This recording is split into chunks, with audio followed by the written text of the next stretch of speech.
Hey everybody, welcome to the Quick Talk Podcast. Josh here. Hope you're having a great weekend. I know in Michigan and many areas of the country in the Midwest, it is freaking cold still, and we're in April. And that can put a damper on your season getting started, but spring is coming, I promise. The money's coming, the revenue's coming, the opportunity's coming, and the overwhelm and the stress and your truck breaking is also coming. Or your employee not showing up to work, even though you were certain that they were a rock star. And what went wrong there? Well, I don't know, but you're going to make it through it. It's going to be okay. What I want to talk to you about today was spurred by a conversation I had yesterday with a friend of mine. He's in the corporate world, has a really good job, does very well for himself, and he is very entrepreneurial, and he likes to daydream. And he's finally locked his sights on his big transition out of corporate world and into his own business, which is really exciting and amazing. And as I was listening to him kind of explain his ideas and what it's going to be like and how he's going to do this and that, and he's already dabbled a little bit on the side with a couple of his things, it became very evident to me what part of the process he was in, right? One of my mentors, Russell Brunson, I'm in his inner circle. He works with some mentors that mentor him. And one of the requirements of one of his mentors for them to even work with Russell was that he had cycled. And the definition of cycling, according to this guy, was that you've built a big business, lost everything, and then did it again. Like, that does not sound like a fun experience, really, and I don't want that to happen to me. But at the same time, I can understand even where I am right now and how hard we've worked in our current companies and all the pain and suffering I've had, the wins, the losses, everything. When I look at it objectively, there's massive value in cycling. Like, there's massive value in failure, really, massive value. When things are just kind of easy for you, or you have a view of an opportunity that's way too rose petals and unicorn fairy dust, it's probably because you haven't went through that, right? So I'm listening to my friend who's super smart and his idea is great and he's going to crush it. I know he'll crush it. But what became evident to me is that he was in like the dating phase of his business idea. And I think some of the people that listen to this podcast are like that. I've gotten some emails and messages from people that actually haven't even started their business yet. They just kind of use this as like fuel and motivation and validation. It's like kind of filling them up, getting them ready, like creating some inertia inside their brain so that they can start it, or maybe they just started it. And so I look at like the process of a business. I've used this analogy before with the employee life cycle and stuff. But here's how I parallel your journey in business with like marriage. So the way that it works is like, first of all, you have the dating phase, right? And I just sketched this out. I just kind of made this up this afternoon when I was thinking about it. I think it's pretty cool. And let me know what you guys think about it. You know, send me a voicemail or an email or share this episode if you like it. But the dating phase is when you have an idea, right? You're dreaming, you're fantasizing, you're sitting in your cubicle, or you're, flipping a burger, or you're working for someone else, and you start your mind starts going down this road of entrepreneurism or opportunity or being free. Or maybe you're not even clear on what you want to do, but you fantasize about what it would be like to literally not have a boss or to answer to no one. And it's exciting to date. And it's exciting to dream, right? And so with your business, it's almost like the dating process is when you are just kind of flirting with the idea of what could be for you, right? And that's really where we all start, right? It starts with that idea, that thought, that what if I, like, could I actually do that? And then the wheels are turning, right? That's the dating. And then when you get to the next stage in a relationship, it would be like the proposal, when you ask the person to marry you. And in business, that's like when you get kind of like nervous excitement because you've actually made a commitment in your brain to make the thing happen. So you're not just playing and dabbling and kind of poking around, consuming information because it's mentally stimulating. You've actually drawn a line in the sand and said, I'm doing this. This is going to happen, right? And that's a huge step. It's like such a big deal. It's exciting. It's an adrenaline rush when you do that, but you also start kind of filling in some of the gaps, and you're trying to plan for things, and you're trying to make sure that you're financially in the right spot and that you make the right purchases and that your strategy is correct. And you might be freaking out a little bit, but you're mainly still just really excited. So you've moved from the dating stage to the proposal stage, or in the entrepreneurial way of looking at it, you've moved from the dreaming and thinking stage to the making a decision to make this happen stage. And you kind of have some blinders on. And before I continue with this analogy, the guy I was talking to yesterday, and everybody that has a new idea, we have a tendency to automatically gravitate and talk about and fantasize about the reasons why the business will be amazing, why it will be easy, how you can't believe you didn't do this sooner. There's just so much profit. It's like pure profit. It's just so much profit. This opportunity is insane. Like nobody's doing this. This is insane. This is going to be the biggest thing ever. And it's not that that's wrong. It's just that that's not the entire story because there's always adversity and things are always harder than you think they're going to be. Almost always. And someone that's been through it before, or someone that's cycled, especially someone that's built something significant, lost everything through an investment or through whatever, and then did it again, like that pain helps them kind of throttle that blind faith in the idea, right? I also use the phrase productive paranoia sometimes, right? And people that have achieved a lot in business, they have a very healthy skepticism, not negativity, definitely not negativity, but a skepticism about what am I missing? What am I not seeing here? Right? Because we have these blinders on because we're in the proposal stage. And then when you get to the D-Day of when you're starting your business, that's the wedding.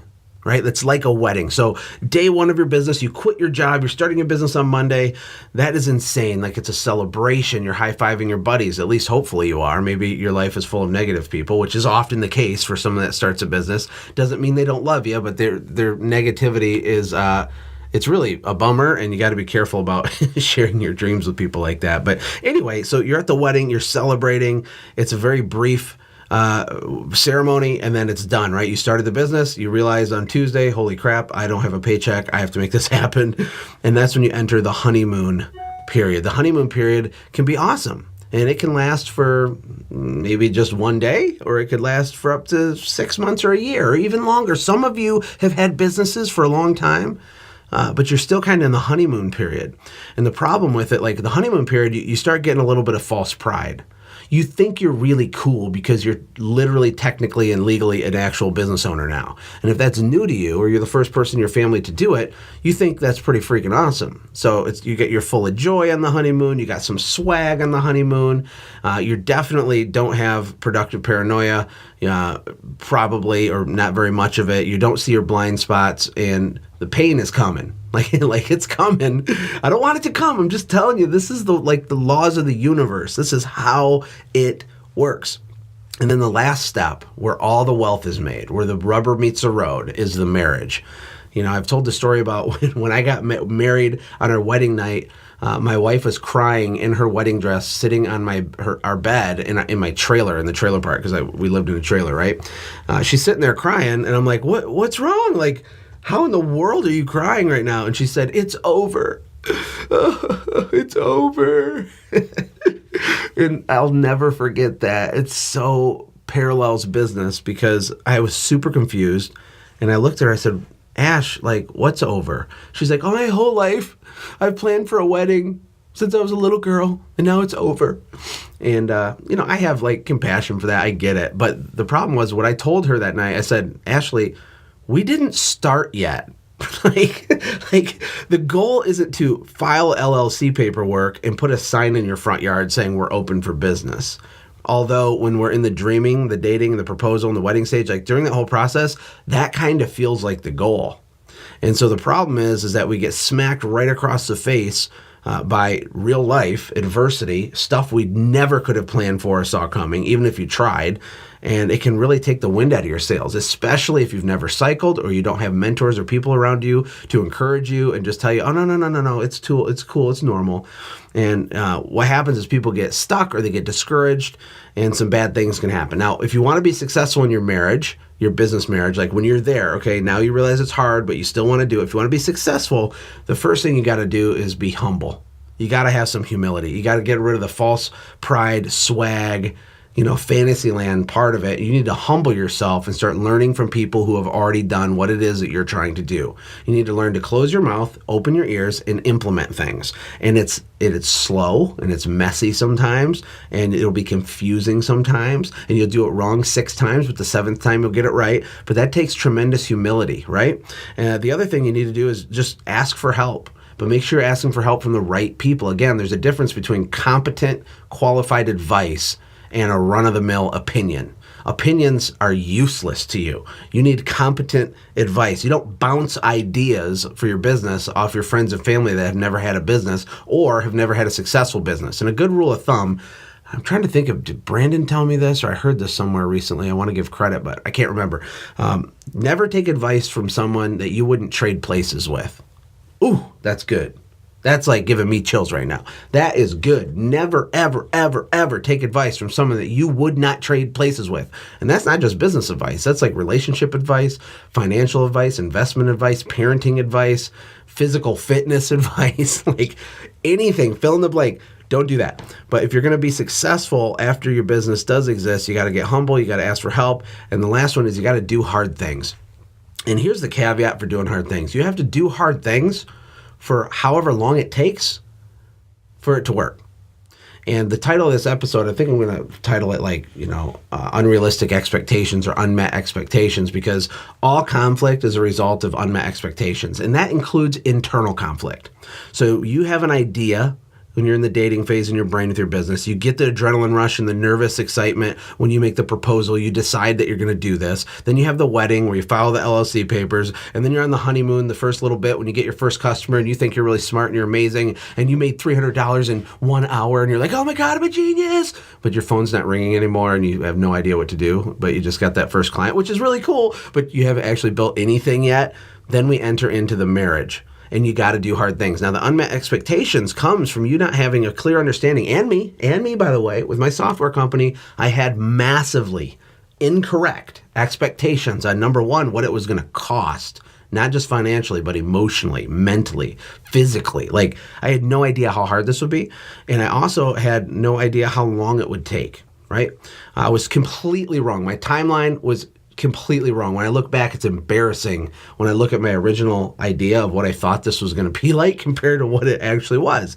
But because I've, been down this road and I know how to persevere and I have grit, I just kept doing hard things until it started working, right? And if I would have been smarter and had different information, yeah, I could have shortened the timeline for sure, but I didn't. And so I just kept going. So if you want it to grow and be successful, you got to do hard things for as long as it takes, and be careful of your own unspoken expectations. If you really think you're going to just go from 100,000 a year to $1 million a year in a season or two, I don't know. Like, I'm all for dreaming big, but have a healthy dose of like reality check kind of filtered into what your plans are and stuff. Really, really, really try to cover your own blind spots. Start becoming aware of how dumb you really are. The thing that I've learned the last few years is how dumb I am. Like, I thought I was so freaking smart in my early 20s. I am much more wise and educated today than I was then, obviously. But the more intelligent and educated you get, the more you realize you don't know anything and that you're pretty dumb and you're ignorant. And that's not an insult. It's like math. Like, it's just true. Like, we don't know anything. Like, if you add up all the stuff we know and contrast it against the stuff all of us don't know, there's no contest, right? So you got to have the humility and you got to hang on there. But what some people do, and hopefully if you're one of these people, this podcast wouldn't attract you in the first place, right? Like, it would gross you out. The motivation, the positivity would gross you out. But what I see a lot of people do is when it gets hard and they get to the marriage and they realize, holy crap, it was a lot more fun dreaming about my business and planning to launch my business and opening up shop for my business. And those first few months after my honeymoon period, getting a few clients, making a few bucks, that was all fine. But now that I have to actually buckle down and do the hard stuff and build the systems and like do leadership development and do strategic planning and read books that I don't fully understand, and then read them 2 or 3 more times so I finally get it, to go network, to humble myself, to shut my mouth, open my ears, and get help. Some people aren't willing to do that. They're just not. And so what they do is one of two things. They either blame the universe for screwing them over. Somehow they are the perfect person that totally, definitely was going to succeed until the universe just totally screwed them and laughed at them and threw them down a little pit and like kicked dirt on their head, right? That's not real, but it feels real to people. So they give up, right? Or they blame, or they get angry and they stay at a low level, never grow, and blame external reasons why it's impossible to grow. You can't find good help. That's impossible. There is literally not one other human that could ever be a good employee on the planet. You ever hear people with that type of mindset? How ridiculous is that? That's categorically false, even though it might feel true to you in the moment of you being, hurt by an employee or having some trouble. It's categorically false. Like, there are amazing people everywhere. You're just not finding them, and that's on you. And so that's one way that goes, the blame game. Or the other way they go, that's bad, is they start dating another idea. Some people do this forever. I did it through probably from about 18 to 25 years old. That's all I did. I would get a cool idea. I'd be dating, dreaming. I'd make a commitment to start executing on that idea. It was super adrenaline rush. I would talk about it with everybody, and they didn't know what I was talking about. But I'm like, oh, guys, we'd be amazing. We just got to... Yeah, I remember I joined a multi-level marketing company one time in my early 20s. I'm like, if you just sign up 2 people, and they sign up 2 people, and then they sign up, then I'm going to make $1 million a day. It's going to be amazing, right?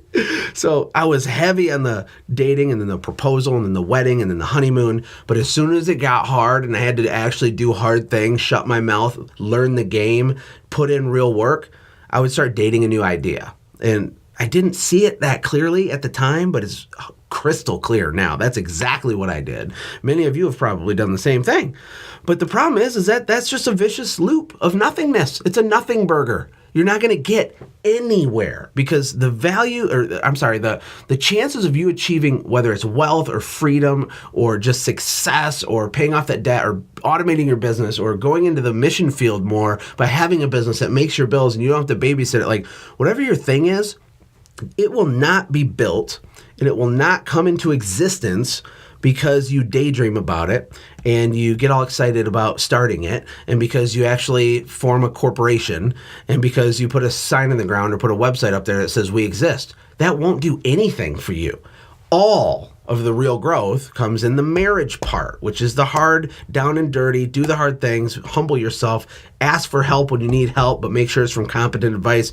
That's the path, guys. And actually, it's the only path. That is the only path. So if you deviate from this path, it won't work, or you'll have pain. And then you'll have 2 choices. Either start dating another idea and keep doing that over and over until you figure out that you're the actual problem, not the idea, right? Or you can blame other people and externalize your suffering and be a victim. Like, you're allowed to do that. It's just super pathetic and sad, especially in America. Like, we have everything at our fingertips. It's insane what you can do. People that didn't even graduate high school make millions of dollars online and with small businesses because they follow the path, they do the hard things, they shut their mouth, they learn the game, and they implement and execute. And I want to encourage you to do that. Hopefully that's valuable to you. I hope that you enjoyed my rant. And if I could, in reciprocation, ask that you please share this episode. Please copy the URL for this episode and put it in a Facebook group or on your Facebook page and write a blurb about it. Just don't spam the link because no one will click it. Like, put a blurb in there and say, hey, I listened to this. Here's what I learned. This is really cool. You know, if you're an entrepreneur, this is really valuable. If you do that for me, that's like you giving me a hug in real life. It's a big deal. It really matters. I'm a real person. I really am sitting in my office on Saturday making this podcast for you right now. This is a real thing. I know it feels weird when it's just a podcast, but I'm Josh. I'm a guy. Share my stuff. That's you paying me back for the value that you're getting. Thank you. And also make a few minutes and give me a 5-star iTunes review because those are super awesome because it tricks the iTunes algorithm to be like, hey, I think people like this. Maybe I should show this podcast to other people. And then other people see it. And then we can conquer the whole world and take over the world. It's amazing. It's amazing. Anyways, I'll talk to you guys tomorrow. Take care. God bless. Hey, thanks for hanging out, friends. And from all of us here at the Quick Talk Podcast team, we hope you loved today's show. We hope that you were inspired to become a doer and not just a listener. Apply what you've heard today in your own business and watch things change for the better. Lastly, remember that all the money in the world can't save your soul. Seek first the kingdom of God, my friends. We'll see you next time. For more information about the Quick Talk Podcast or Joshua's other businesses, visit our website, quicktalkpodcast.com. Have a blessed day.